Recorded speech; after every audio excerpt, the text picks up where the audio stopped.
જે પ્રકારે હમણાં અતિવૃષ્ટિથી કમોસમી વરસાદ માવઠાથી નુકસાન થઈ છે, તો સરકારે એક અઠવાડિયા પછી વાટાઘાટો કરીને ગઈકાલે પેકેજ જાહેર કર્યું. હવે તમે વિચાર કરો કે 20 લાખ હેક્ટરમાં નુકસાની થઈ છે અને આ લોકોએ એક હેક્ટરના 20 કે 22,000 રૂપિયા આપીશું એવી વાત મૂકી છે. 100% નુકસાની થશે તો જ નુકસાન વળતર મળવાનું છે. 50% નુકસાનીમાં તમને 7,000 મળશે, 8,000 મળશે. એટલે આ લોલીપોપ છે. સરકારે વીમા યોજના ચાલુ કરવી જોઈએ. જેટલા પણ ખેડૂતોનું ધિરાણ લીધું છે એ લોન માફ કરવી જોઈએ અને દરેક ખેડૂતની નુકસાન તો થયું છે એને 50,000 રૂપિયા પર હેક્ટરે પંજાબની સરકારની જેમ આપવું જોઈએ એવી અમારી માંગણી છે.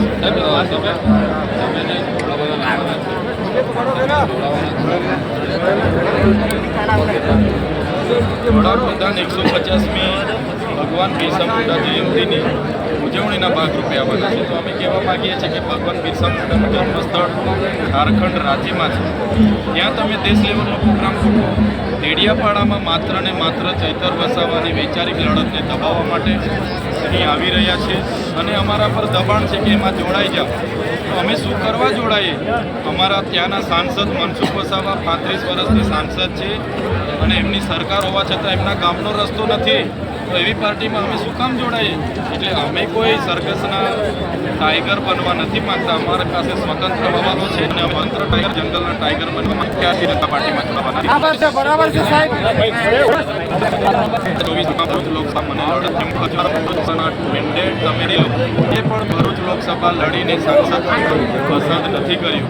ત્યારે પણ મેં ભાજપ સામે લડ્યો અને 5,22,000 મત મને મળ્યા. એ પણ એ લોકો જીત્યા એમને 80,000 મતથી જીત્યા. બાકી આ મનુભાઈનો ઘર પકડી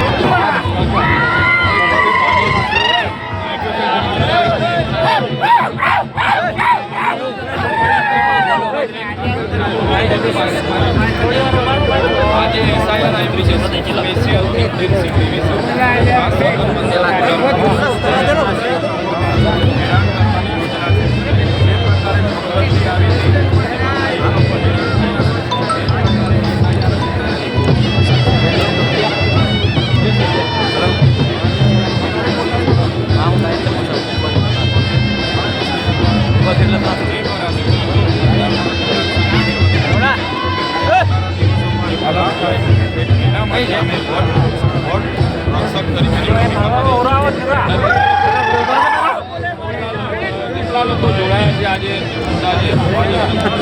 ડુંગરી સરપંચ અમારા આગેવાન રતનસિંહભાઈની આગેવાનીમાં 5,000 લોકો ભાજપ અને કોંગ્રેસમાં પાર્ટી પરિવારના અમારા સમર્થનમાં અમારા પંડ્યાભાઈ રાઠવા સાથે પણ કોંગ્રેસ, ભાજપ અને બીજેપીના મળીને 3,000 જેટલા કાર્યકરો આજે આમ આદમી પાર્ટી વિચારધારા સાથે જોડાયા છે. અમને સમર્થન આપ્યું છે. આવનારા વિસ્તારોમાંથી સરપંચો, તાલુકા સભ્યો ઘણા લોકો જોડાવાના છે અને તાલુકા જિલ્લા પંચાયતોમાં અમે સ્વતંત્ર લડવાના છે અને તમામ તાલુકા પંચાયતો અને છોટાઉદેપુર જિલ્લા પંચાયતોમાં અમારા લોકો આવનારા દિવસોમાં સત્તામાં આવવાના છે.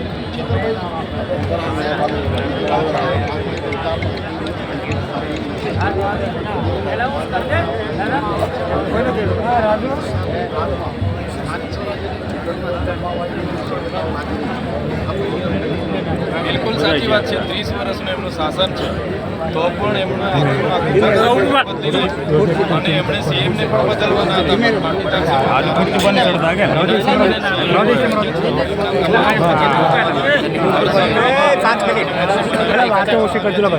જે ઓરિજિનલ સીએમ છે ભૂપેન્દ્રભાઈ પટેલ એ હમણાં ડમી સીએમ બની ગયા છે અને હર્ષ સંઘવી આજે સુપર સીએમની કામગીરી કરી રહ્યા છે.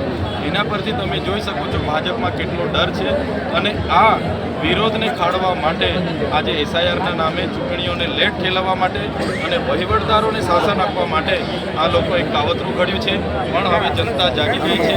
આવનારા દિવસોમાં એમનો ભય, ભ્રમ અને ભ્રષ્ટાચારની સરકારને જાકારો આપવાના છે અને લોકોની સેવાકીય પ્રવૃત્તિ કરે એવી આમ આદમી પાર્ટીની સરકાર આવનારા દિવસોમાં તાલુકા જિલ્લાઓમાં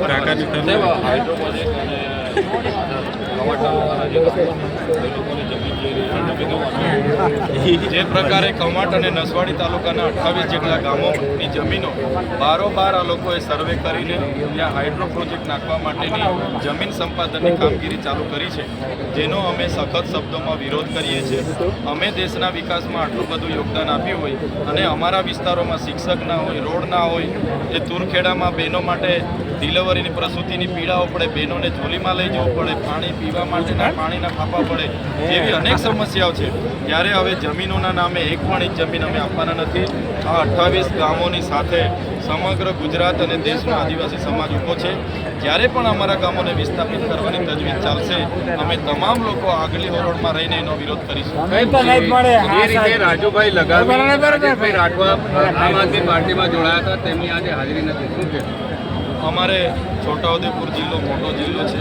આવનારા દિવસોમાં એમના વિસ્તાર ભુજમાં પણ અમારો કાર્યક્રમ છે અને ત્યાં ખૂબ મોટી સંખ્યામાં બીજા સરપંચો પણ જોડાવાના છે.